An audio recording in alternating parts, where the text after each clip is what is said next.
Welcome to another deep dive. This time, we're going to Mexico, specifically renting in Merida. I mean, who hasn't dreamed of those beautiful colonial homes and the amazing expat community? And if you're looking for even more about Merida, like history, culture, or even help with rentals, go check out the Merida Magic YouTube channel. You won't regret it. Don't forget to subscribe while you're there. Ooh. But for now, let's get into our sources for today, shall we? We've got a whole mix of expert advice on Mexican rental law, tenant rights, and all that good stuff. So by the end of this, you'll be ready to rent confidently, whether it's for a vacation or, if you're thinking of making a permanent move. You know, what's so interesting about renting in Mexico is how different each area is. Like, Merida is way more affordable and relaxed compared to, say, Mexico City, which is much faster paced. Then you've got those coastal hotspots like Playa del Carmen and Tulum, but those are mostly for vacation rentals. So before you even start looking at listings, you need to decide what you want. Furnished or unfurnished, busy city or quiet town, that kind of thing. It's like picking your own adventure.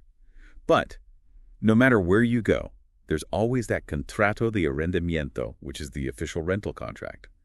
Is that as scary as it sounds? It's really not, but you do have to pay attention. The thing is, even if you get an English version, the Spanish one is the one that matters legally. Getting help from someone who knows both languages, like a bilingual real estate agent or a lawyer, can make a huge difference. Okay, so leases are usually for a year, 12 months, but you can negotiate shorter ones. Security deposits are usually 1 or 2 months rent. Just make sure it says in the contract how you get it back. And being really clear about how you pay the rent is so important. When it's due, how you pay, and what happens if it's late. Oh, and one more thing, make sure it says in writing who pays for what. Like, the tenant pays for electricity and gas, the landlord pays for water, stuff like that. So many details to remember. Are there any red flags to watch out for? Definitely. Some landlords might try to put unfair things in the contract, like making you pay a deposit you can't get back, or charging you a ton if you have to end the lease early. That's another reason why having a professional look over the contract is a good idea. Right, so being careful is super important. What about tenant rights in Mexico? Are they similar to what we're used to? You actually have really good legal protection as a tenant in Mexico. You have the right to a place that's livable with utilities that work. You're also protected against unfair evictions, which means they can't just kick you out without following the law. And there are rules about how much they can raise the rent. That's good to know. But, of course, with rights come responsibilities. Exactly. You have to do your part, too. Pay your rent on time, keep the place in reasonable condition, let them know about any repairs that need to be done, and no subletting or big renovations without asking the landlord first. Here's a good tip. Always communicate with your landlord in writing so you have a record of everything. Makes sense. What if something goes wrong and you can't work it out with the landlord directly? Are there any other options? You can go to Profeco, that's the consumer protection agency in Mexico. They can help mediate the situation, help you file a complaint, or even take legal action if necessary. It's good to have that backup. Aside from all the legal stuff, what are some practical things to remember when renting in Mexico? To avoid any problems. The biggest red flag is if there's no written contract or if the terms are vague. Never rely on just what someone says. If it's not written down, it's like it never happened. Also, watch out for landlords who ask for a crazy high security deposit. And always make sure the landlord actually owns the property by asking for proof of ownership. Okay, so be careful. Get everything in writing and check everything. What about this fiador thing? I've heard that term, but not sure what it is. Can you explain? Sure, a fiador is basically someone local who acts as your financial guarantee. Lots of landlords in Mexico want one to make sure you can pay rent. It's a cultural thing, about building trust. If you're new to Mexico and don't have a fiador, you can usually offer a bigger security deposit or get rental insurance instead. So it's about finding a solution that works for everyone. Now let's talk about daily life as a renter. What about utilities? Who usually pays for what? Usually the tenant pays for gas, electricity, and internet. For water, it depends. Sometimes it's included in the rent, sometimes it's the tenant's responsibility. Just make sure it's clear in the contract. To get an idea of how much these things cost, ask to see old utility bills for the property. And don't forget, Mexico has different electricity than the US and Canada, so you might need adapters for your stuff. Right. I wouldn't have thought of that. What about repairs and damages? Is it like in other countries where small repairs are the tenant's job and big ones are the landlord's? Yeah, exactly. You would normally take care of small repairs like changing light bulbs, unclogging sinks, or simple AC maintenance. But big repairs, like if there's structural damage or problems with plumbing or electricity, those are the landlord's responsibility. Again, having this clearly spelled out in the contract can prevent a lot of headaches later. Absolutely. Setting clear expectations from the beginning is so important. What about how rent is usually paid in Mexico? Most landlords prefer bank transfers or direct deposits. Some might still take cash, but always get a receipt, always. It's really important to get a formal receipt or confirmation for every payment you make, just in case anything comes up later. Makes sense. Okay, so we've talked about the contract, tenant rights, things to watch out for, and even how rent is paid. Don't forget to hit that like button if you're finding this deep dive helpful. It means a lot to us. We'll be back soon with more insights about renting in Mexico. My name is Shawmeeka, and I'm super excited to introduce myself to everybody. I've been living in Merida, Mexico for about 3 years now, and I am originally from the great state of Texas. And during my journey here, I've experienced a lot of growth, a lot of culture, and a few adjustments. One of the biggest learning curves for me has been navigating rental contracts and tenants' rights here in Mexico. It's a lot different than what many of us are used to. For example, did you know that repairs should be clearly outlined in your contract? No matter if it's electricity or appliances or plumbing, having these items clearly detailed in your contract can save you a lot of stress down the road. I know firsthand how overwhelming that this process can be, so that's why I'm here to help. If you ever have any questions or need any guidance, please feel free to reach out to me. I am here to help. Stay tuned. And we're back, diving deeper into the world of renting in Mexico. We've covered a lot. The contract, tenant rights, what to look out for. Oh, and one more thing. Pest control. It's always good to be prepared, right? You got it. It's best to be clear about who does what right from the start. Usually, it's the tenant's job to keep things clean and prevent pests from coming in. Basic cleaning and making sure there's no food lying around to attract them. So, keeping things clean is my responsibility. But what if there are termites, like a real infestation coming from the building itself? Who's responsible then? That would be the landlord's responsibility. If it's a problem with the building that's causing the infestation, then they have to fix it and pay for any pest control. Okay, so check the lease and talk to the landlord about pest control before you sign anything. It's those little things that can make a big difference. We were talking earlier about the different rental markets in Mexico. Can you tell us more about what makes each place unique? It's not just about finding a place with 4 walls, is it? No, not at all. It's about finding a place that fits your lifestyle, your budget, and your long-term goals. For instance, Merida attracts a lot of expats because it's affordable and has a rich culture. The city has beautiful colonial architecture, and the pace of life is slower compared to a big city like Mexico City. Merida sounds amazing, especially for someone who loves history and architecture. But what if you're someone who thrives on that big city energy with all the modern stuff and the nightlife? Then Mexico City might be more your style. It's a global city with amazing museums, restaurants, and entertainment, but be ready for higher rents and a more competitive rental market. And of course, we can't forget about Mexico's beautiful coastline. Absolutely. Playa del Carmen and Tulum, with their amazing beaches and clear water, are super popular vacation spots. But they're mostly focused on short-term rentals, for vacations. Finding a place to live there long-term might take a bit more effort. It seems like choosing the right location in Mexico is as important as finding the right property. What advice would you give to someone who's really interested in Merida, with its expat community and all? I'd say immerse yourself in the history and culture of Merida. There's tons of information online and within the local expat groups. The Merida Magic YouTube channel is a great resource for all that. They've got info on the city's history, culture, and even practical advice for navigating the rental market there. I'll definitely be checking that out.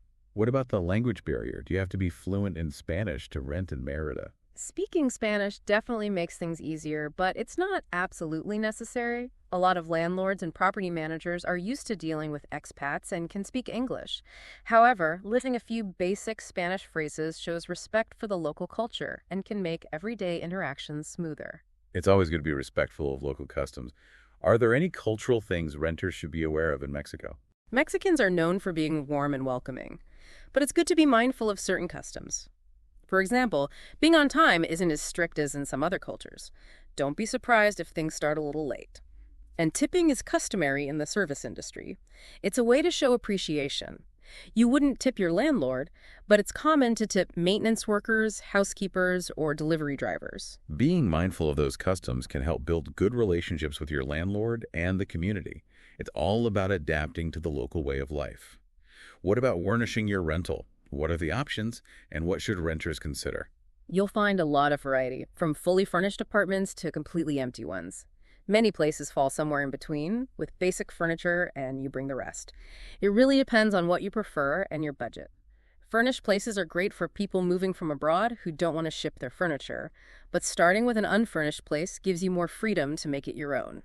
So it's a balance between convenience and personalization. What about finding furniture in Mexico? Is it easy to find what you need, and is it affordable? You'll find all sorts of furniture stores, from big chains to small local shops with different styles and price ranges. Don't be afraid to explore beyond the big malls and check out local markets and artisan shops. You might find unique pieces that add some personality to your place. That sounds like a fun way to get to know the city. What about appliances? Are they usually included, or do you have to buy them yourself? It depends. Some rentals come with major appliances like a refrigerator, stove, and washing machine. Others just have the very basic stuff. Always check with the landlord before signing the lease to know for sure. It's all about those details. Speaking of details, let's talk about Mexican kitchens. Mexican food is so vibrant and delicious. What's it like cooking in a Mexican kitchen? You're in for a real treat. Mexican kitchens are designed for gathering with family and friends. You'll often find traditional things like a comal for making tortillas and a molcajete, which is a stone mortar and pestle for grinding spices. I'm getting hungry just thinking about it. What about modern conveniences? Are things like dishwashers, ovens, and microwaves standard in Mexican kitchens? That depends on the property. Modern apartments and newer homes usually have them. But in more traditional houses, you might find separate ovens or use countertop appliances. So it's all about adapting to the local style of cooking. Now let's talk about staying cool in Mexico's warm climate. What are the typical air conditioning setups in rentals?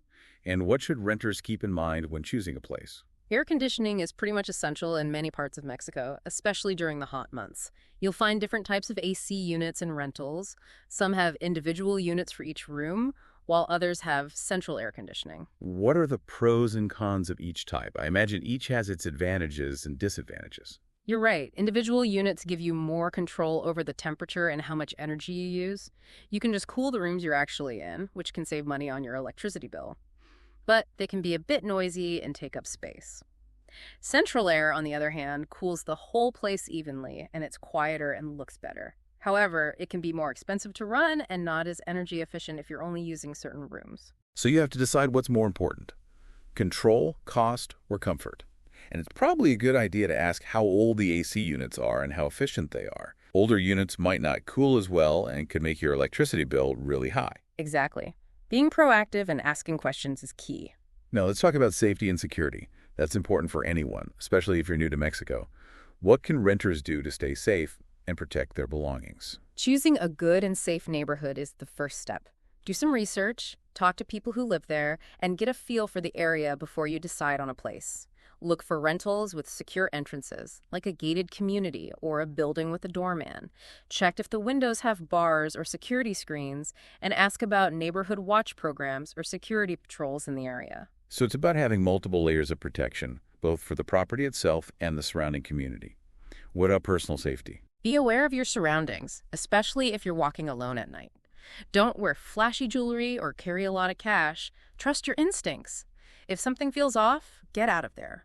Most people in Mexico are friendly and helpful, so don't be afraid to ask for directions or help if you need it. It's about being street smart and taking basic precautions, just like you would in any new city.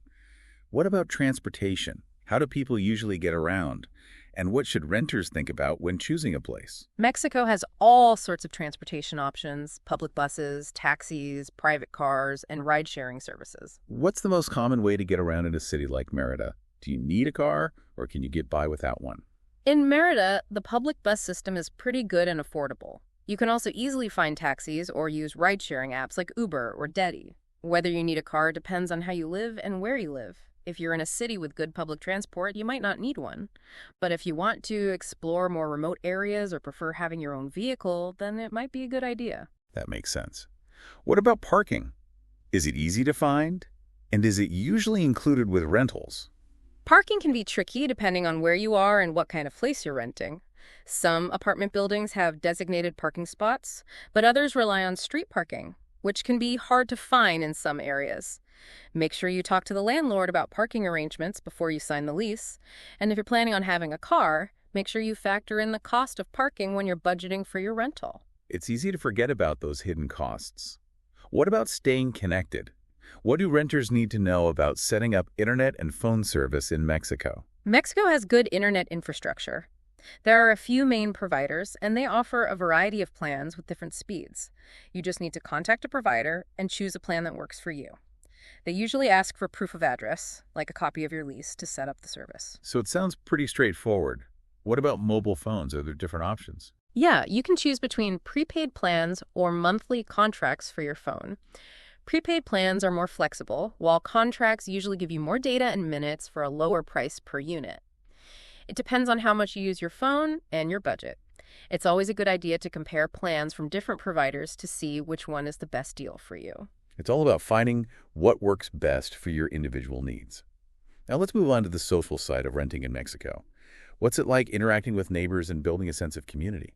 Mexicans are known for their hospitality and strong community ties. Don't be surprised if your neighbors invite you over for a meal or a party.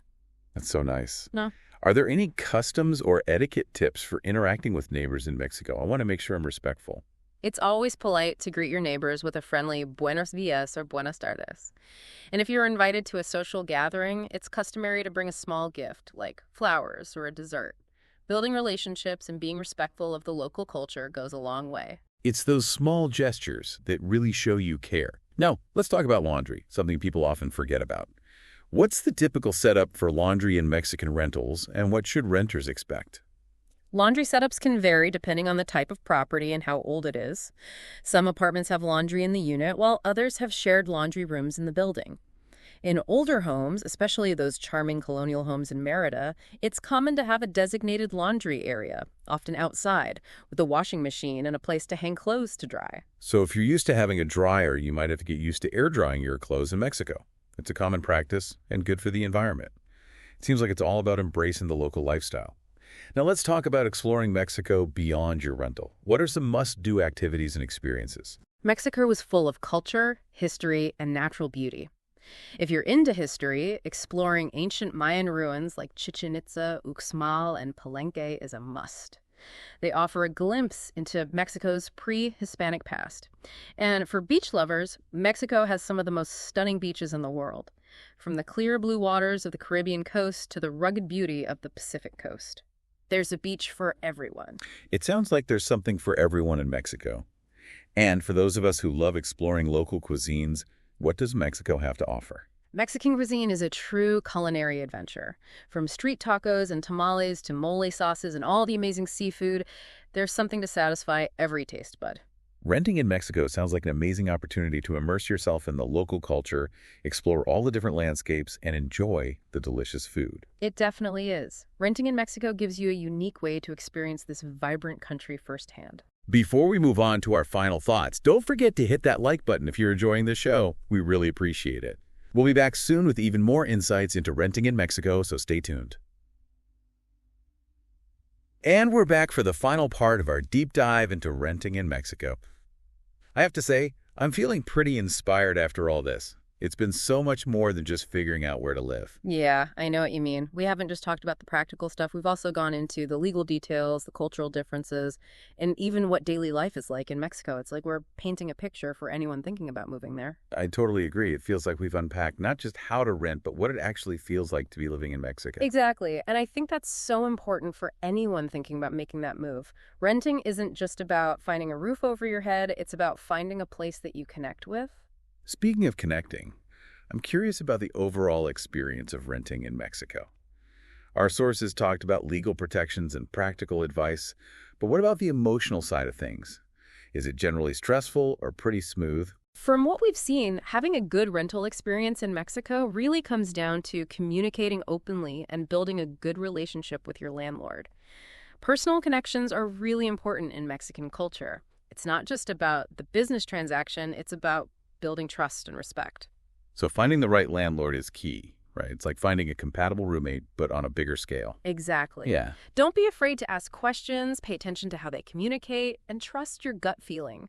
A good landlord can make a huge difference in your whole renting experience. Let's talk about money. We've touched on rent and utilities, but what about the overall cost of living in Mexico? Is it generally cheaper than, say, the US or Canada?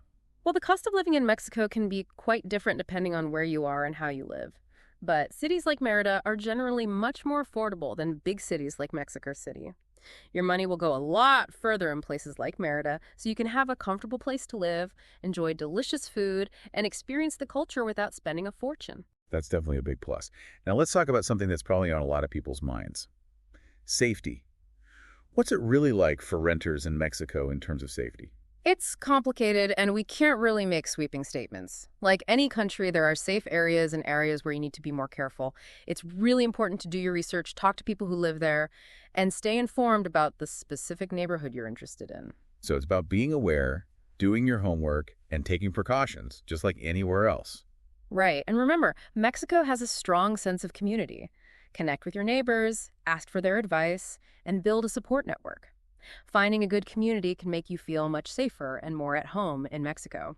As we wrap up this deep dive, what are your main takeaways for anyone thinking about renting in Mexico?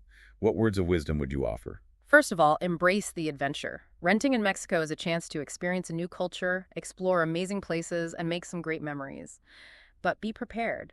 Do your research, understand how the laws work, and communicate openly with your landlord. And if you're looking for expert advice, especially in Merida, be sure to check out Shawmeeka Noland at Merida Magic. You can find the link in the description box. They're a fantastic resource for anyone navigating the Mexican rental market. Definitely. Renting in Mexico is a journey. Embrace the challenges, enjoy the rewards, and create a home that reflects who you are and what you want. Beautifully said. And that brings us to the end of our deep dive. We hope you found this exploration helpful and inspiring. If you enjoyed it, please give us a like and subscribe to our channel for more deep dives into fascinating topics. Don't forget to hit that notification bell so you don't miss an episode. And if you need help with rental contracts in Mexico, reach out to Shawmeeka. The link is in the description box. Until next time, keep exploring and keep learning.